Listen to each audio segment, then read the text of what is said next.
तो हम देखते हैं क्वेश्चन नंबर 18 जो पूछ रहा है प्रार्थना पत्र। इस प्रार्थना पत्र वाले क्वेश्चन को हम अगले वाले क्लास में सोल्व करेंगे। इसके आगे हैं भवान राम अस्ति, आप राम है, इसके अथवा वाला क्वेश्चन ले लेते हैं। परीक्षा परिणामस्य विषये स्वपित्रं प्रति लिखिते अस्मिन् पत्रे मंजूषायाम् उचित पदानि चित्वा रिक्तस्थानानि पूरयेत्। तो मंजूषा से उचित पदों को चुन करके हमें रिक्त स्थानों की पूर्ति करनी है। तो ये मंजूषा रही हमारी, तो हम इसमें से शब्द चुनने हमने को। स्थान का नाम लिखाइए जयपुरम, आप दिनांक भी लिख देना ऊपर जिस दिन एग्जाम हो रहा हो। पूज्य पितृ महोदय, अब पितृ महोदय को आप सबसे पहले क्या करते हैं, नमो नमः प्रणाम करते ही हैं, नमस्कार प्रणाम, तो नमो नमः। अतीव हर्षस्य विषय अस्ति, अत्यधिक हर्ष का विषय है।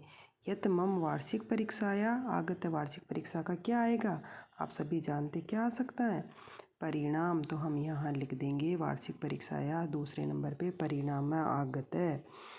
अहम 90 अंकान प्राप्तवान, मैंने कितने अंक प्राप्त किए, 90%। तो तीसरे नंबर पे आ जाएगा प्रतिशतम। किंतु इदम ज्ञात्वा, किंतु यह जानकर, अपि चिंतित भविष्यति, कि आप चिंतित होंगे। अब आप चिंतित होंगे तो आपके लिए क्या है, भवान।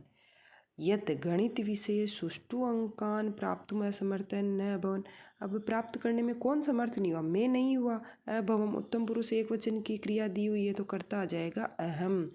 तो पाँचवें नंबर पे अहम सुष्ठु अंकान प्राप्तुम समर्थ न अभवन। आगे है, पर अब मैं क्या करूँगा, अद्य आरभ्य अहम अभ्यासम करिष्यामि, कैसा अभ्यास करेगा, अधिकम, अधिक अभ्यास करेगा। तो यहाँ 6 नंबर पे आ जाएगा अधिकम। हम नेक्स्ट हैं, आशा अस्ते, आशा से यत भवता आशीर्वादेन, एक तो आपके आशीर्वाद च पूछा है तो एक और क्या चीज़ होगी, अभ्यासेन। तो 7वें नंबर पे आ जाएगा अभ्यासेन, अभ्यास के द्वारा, और भवता आशीर्वादेन, आपके आशीर्वाद से। 6 आगामी परीक्षाया अपि, आगामी परीक्षा में भी। प्रतिशत पूछा है, सीधा सीधा पता है संख्या आएगी, तो यहाँ संख्या एक ही है, 99, तो 99% अंकान प्राप्स्यामि। तो आगामी परीक्षा में भी मैं 99 अंकों को प्राप्त करूँगा, ऐसी मैं आशा करता हूँ। मातरम अग्रजम प्रति मम चरण स्पर्शः कथनीय, माता और मेरे अग्रज जो बड़े भाई हैं उनको मेरा चरण स्पर्श कहना। भवतः पुत्र राम, आपका पुत्र राम। आप ये तो मैंने बताया है, पर आप पहले एक बार पेपर में ही लगा लें, फिर उसके बाद लिखना शुरू करें। हो सकता है आपको पहले जो सही लग रहा हो बाद में सही ना लगे, इस तरीके से पहले आप उसको वहीं सोल्व कर लें, उसके बाद आप कॉपी में उसको लिखें, अगर आप पत्र वाला कर रहे हैं तो ठीक है। और अब हम आगे का क्वेश्चन देखते हैं, क्वेश्चन नंबर 19। मंजूषात उपयुक्त पदानि गृहीत्वा माता पुत्रयोः मध्ये वार्तालापम पूरयेत्, तो हमें माता और पुत्र के बीच का वार्तालाप इन शब्दों के माध्यम से पूरा करना है। तो यहाँ पूछा है कि भ्राता किम करो, भगिनी पूछती है, जबकि यहाँ लिखा है माता और पुत्रयोः, कोई दिक्कत नहीं है, भगिनी ही अपन कर लेते हैं। तो भगिनी और भ्राता के बीच में वो कहती है कि भगिनी भ्राता किम करोसी, अब आपको दिख रहा है करोसी क्या है, करोसी क्या है कि मध्यम पुरुष का एक वचन, तो कर्ता भी मध्यम पुरुष का, तो क्या आ जाएगा, त्वम किम करोसी, तो पहले नंबर पे क्या आ जाएगा, त्वम किम करोसी।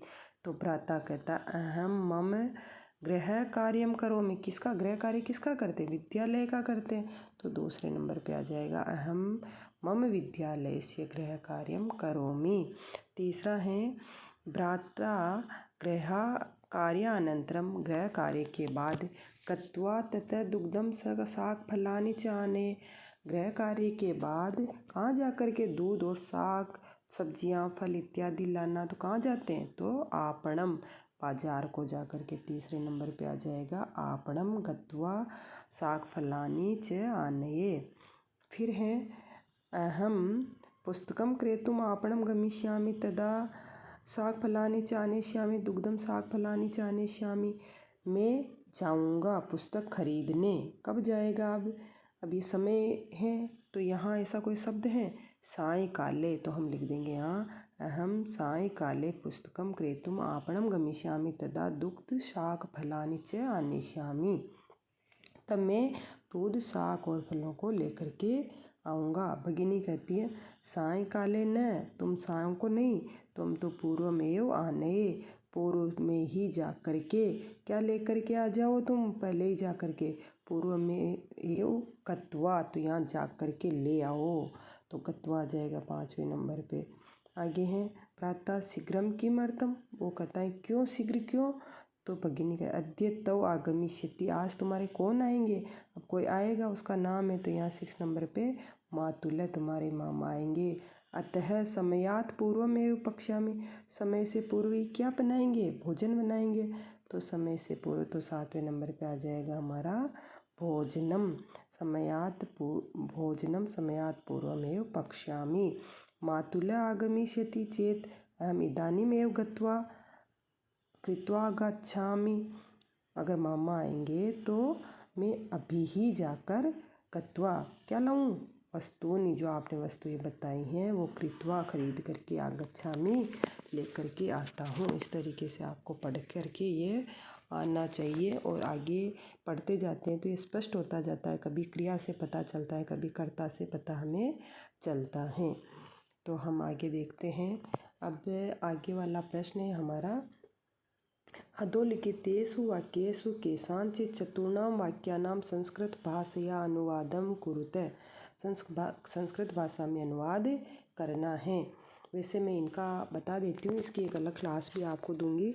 इसमें हम देख लेते हैं, हम ये सीधे सीधे वाक्य इनको देख भी चुके हैं कि विद्यालय के चारों ओर वन है। बार बार हमने कारक प्रकरण में भी इनको पढ़ा है कि विद्यालय के चारों ओर को क्या कहते हैं, परितः। तो परितः के योग में द्वितीय विभक्ति आती हैं, तो यहाँ आ जाएगी विद्यालय शब्द में द्वितीय विभक्ति। तो द्वितीय विभक्ति क्या होती है, विद्यालयम। परितः वन एक इकाई है तो हम वनम में, क्योंकि अस्ति लिखेंगे, क्योंकि वन एक लिख रहे हैं इसलिए अस्ति, वनम अस्ति विद्यालयम परितः वनम अस्ति। अब सुरेश आँख से काना और पैर से लंगड़ा है। अब ये कौन सा, ये नंग विकार वाला फिर आ गया, तो हम क्या लिखेंगे, सुरेश है। जिस अंग में विकार होता है उसी में तृतीया आती है। आँख से तो अक्षणा, एक आँख से काना होता है अक्षणा, काणे। और क्या है वो, पैर से तो एक पैर से ही है, पादेन।